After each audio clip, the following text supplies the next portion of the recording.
మాది అణ్వస్త్ర దేశం, ఇండియాను ఈజీగా ఓడిస్తాం, ప్రపంచంలో మా దేశాన్ని అగ్రస్థానంలో నిలబెడతామంటూ పాకిస్తాన్ పాలకులు ఓవర్ యాక్షన్ చేస్తూ ఉంటారు.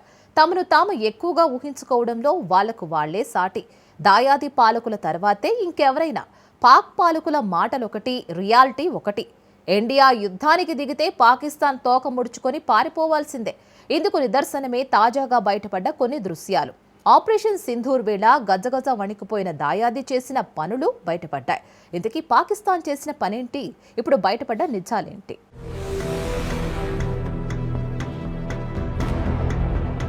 ఆపరేషన్ సింధూర్ భయంతో తోక ముడిచిన పాక్ నేవీ. కరాచీ నౌకాశ్రయం నుంచి గ్వాదర్ పోర్టుకు నౌకల తరలింపు. ఉపగ్రహ చిత్రాల ద్వారా వెలుగులోకి వచ్చిన వాస్తవాలు.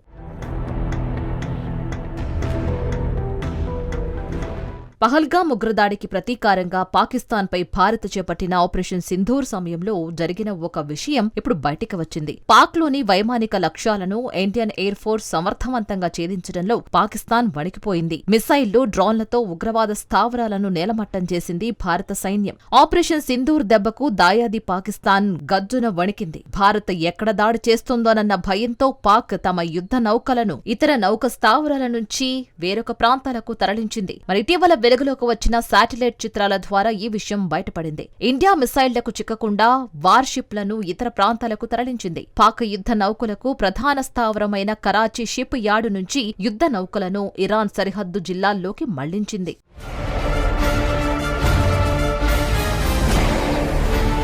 ఇరాన్ సరిహద్దు జలాల్లోకి మళ్లించింది. అయితే పాక్పై దాడి చేసేందుకు ఇండియన్ నేవీ కూడా భారీగా రంగం సిద్ధం చేసింది. పాకిస్తాన్ నేవీ నౌకలు, సబ్మెరైన్లు, కరాచీ పోర్టు వంటి కీలక లక్ష్యాలపై బ్రహ్మోస్ సహా ఇతర క్షిపణులను ప్రయోగించేందుకు భారత నేవీ సిద్ధంగా ఉన్నప్పటికీ చివరి నిమిషంలో దాడులు చేసేందుకు ఆదేశాలు రాలేదని తెలుస్తోంది. దీంతో పాకిస్తాన్ బతికిపోయినట్లయింది. ఆపరేషన్ సింధూర్ సమయంలో భారత వైమానిక దళం పాకిస్తాన్కు చుక్కలు చూపడమే కాదు, భారత నౌకాదళం కూడా విధ్వంసక దాడికి దాదాపు సిద్ధమైంది. పహల్గామ్ ఉగ్రదాడిలో 26 మంది అమాయకపు పర్యాటకులను పొట్టనబెట్టుకున్నందుకు ప్రతీకారంగా మే 6, 7 తేదీల్లో పాకిస్తాన్ ఆక్రమిత కాశ్మీర్లోని ఉగ్రస్థావరాలపై వైమానిక, క్షిపణి దాడులు చేసిన సంగతి తెలిసిందే. ఈ దాడుల్లో 100 మందికి పైగా ఉగ్రవాదులను భారత్ మట్టుపెట్టింది. అంతేకాకుండా పాకిస్తాన్ వైమానిక స్థావరాలను, దాని ఎయిర్ డిఫెన్స్ సిస్టమ్స్ ను, క్షిపణులను ఉపయోగించి ధ్వంసం చేసింది. అయితే ఇదే సమయంలో మరిన్ని భారీ దాడుల నుంచి పాకిస్తాన్ త్రుటిలో తప్పించుకుందని తాజాగా వెల్లడైంది. కరాచీ నౌక స్థావరంలో ఉండాల్సిన వార్షిప్పుల్లో కొన్నిటిని కమర్షియల్ టెర్మినల్స్ లోకి తీసుకువెళ్లి ఉంచగా మిగిలినవన్నీ ఇరాన్ సరిహద్దుల్లో ఆశ్రయం పొందాయి. ఆసక్తికరమైన విషయం ఏంటి అంటే, ఇలా తరలించిన నౌకల్లో పాకిస్తాన్ 6 నెలల క్రితమే చైనా నుంచి కొనుగోలు చేసిన 4 శక్తివంతమైన జుల్ఫికర్ శ్రేణి ఫ్రిగేట్లు కూడా ఉన్నాయి. ఈ నౌకలను ప్రారంభించినప్పుడు Pak navy anti ship missile ను ప్రయోగించిన వీడియోలను విడుదల చేసి గొప్పగా ప్రచారం చేసుకుంది. కానీ క్షేత్రస్థాయిలో మాత్రం భారత దాడి భయంతో వాటిని ప్రధాన స్థావరం నుంచి తరలించడం గమనార్హం. మే 8వ తేదీ నాటి చిత్రాల్లో కరాచీ నౌకా స్థావరంలో వీటి జాడలేదు. అదే నెల 10వ తేదీన 7 వార్షిప్లు 100 కిలోమీటర్ల దూరంలోని గ్వాదర్ పోర్టులో దర్శనమిచ్చాయి. వీటిల్లో జుల్ఫికర్ శ్రేణి ఫ్రిగేట్లు ఉన్నాయి. ఇవి చైనాలో తయారయ్యాయి. ఆపరేషన్ సింధూర్ కు కేవలం 6 నెలల ముందు చైనా నుంచి 4 జుల్ఫికర్ శ్రేణి నౌకలు వచ్చాయి. వీటి ప్రారంభోత్సవ సమయంలో యాంటీ షిప్ మిసైళ్లను ప్రయోగించిన వీడియోను పాక్ విడుదల చేసింది. కానీ సైనిక ఘర్షణ మొదలు కాగానే వీటి నిర్ణీత నౌకాశ్రయాన్ని వదిలి వెళ్లిపోయాయి.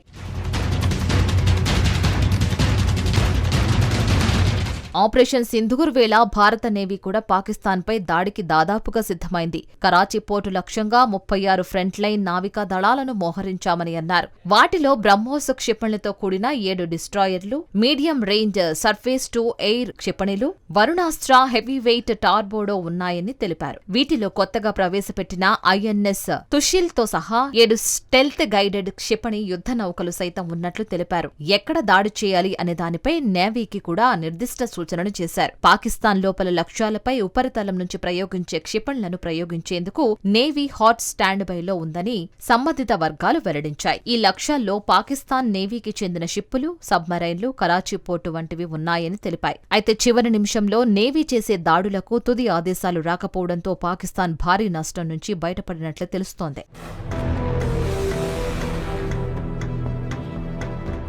ఆపరేషన్ సింధూర్ ప్రారంభానికి సుమారు 6 నెలల ముందే చైనా నుంచి 4 జుల్ఫికర్ శ్రేణి నౌకలు వచ్చాయి. ప్రారంభోత్సవ సందర్భంలో పాక్ ప్రభుత్వం విడుదల చేసిన వీడియోల్లో వీటిపై యాంటీషిప్ మిస్సైల్ ప్రయోగం చూపించారు. అయితే సైనిక ఘర్షణ ప్రారంభమవుతూనే ఇవి నిర్ణీత నౌకాశ్రయాన్ని వదిలి వెళ్లిపోయాయి. ఈ పరిణామం 1971 నాటి యుద్ధాన్ని గుర్తుకు తెస్తోంది. అప్పట్లో భారత నౌకాదళం ఆపరేషన్ పైథాన్ పేరుతో కరాచీ ఓడరేవుపై దాడి చేసి పెను విధ్వంసం సృష్టించింది. ఆ దాడిలో పాకిస్తాన్కు చెందిన పలు నౌకలు, చమురు నిల్వ కేంద్రాలు పూర్తిగా ధ్వంసమయ్యాయి. మళ్లీ అలాంటి పరిస్థితి ఎదురు కావచ్చుననే భయంతోనే పాక్ ముందు జాగ్రత్త చర్యలు తీసుకున్నట్లు విశ్లేషకులు భావిస్తున్నారు.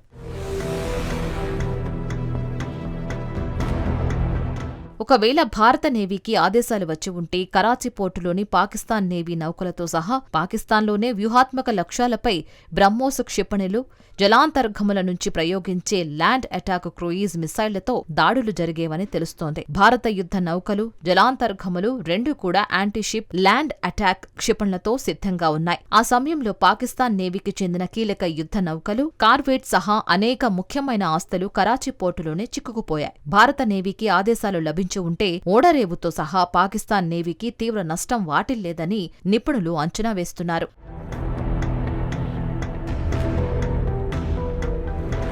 ఉత్తర అరేబియా సముద్రంలో భారత్ ఐఎన్ఎస్ విక్రాంత్తో పూర్తి ఆధిపత్యాన్ని ప్రదర్శించింది. ఐఎన్ఎస్ విక్రాంత్ క్యారియర్ యుద్ధ సమూహం, దానిలోని MiG-29K ఫైటర్ జెట్లు పాకిస్తాన్ దక్షిణ తీరానికి దూరంగా గగనతలంలో పూర్తి నియంత్రణను కలిగి ఉన్నాయి. ఆపరేషన్ సింధూర్ ముగిసిన కొన్ని రోజుల తర్వాత ఒక పాకిస్తాన్ నేవీకి చెందిన RAS-72C ఈగల్ అనే ATR-72 టర్బో ప్రాప్ ఎయిర్ క్రాఫ్ట్ భారత ఐఎన్ఎస్ విక్రాంత్ యుద్ధ సమూహం ద్వారా ట్రాక్ చేయబడింది. ఐఎన్ఎస్ విక్రాంత్ నుంచి బయలుదేరిన భారత navy MiG-29K jet Pakistan navy విమానానికి కొన్ని వందల మీటర్ల దూరంలోనే తనను తాను నిలబెట్టుకుని పాక్ విమానాన్ని తిరిగి తీరానికి వెళ్లమని ఒత్తిడి చేసింది. ఇటీవల పాక్ ఆర్మీ చీఫ్ అసిమ్ మునీర్ తాను యుద్ధంలో వీరమరణానికి ప్రాధాన్యం ఇస్తానంటూ చేసిన వ్యాఖ్యలు నెట్టింట ట్రోలింగ్కు దారితీశాయి. భగవంతుడు తనను దేశ రక్షణ కోసమే తయారు చేశాడని అన్నారు. అంతకు మించి తనకు కావాల్సిందేమీ లేదని అన్నారు. తాను ఒక సైనికుణ్ణని, వీరమరణమే తన ఆంక్ష అని పేర్కొన్నారు. మే 10న నూర్ ఖాన్ ఎయిర్ బేస్పై భారత దళాలు దాడి చేసిన సందర్భంగా మున్నీర్ ఓ రహస్య బంకర్లో కొన్ని గంటలు తలదాచుకున్నాడు అని నెట్టింట ట్రోలింగ్ చేస్తున్నారు.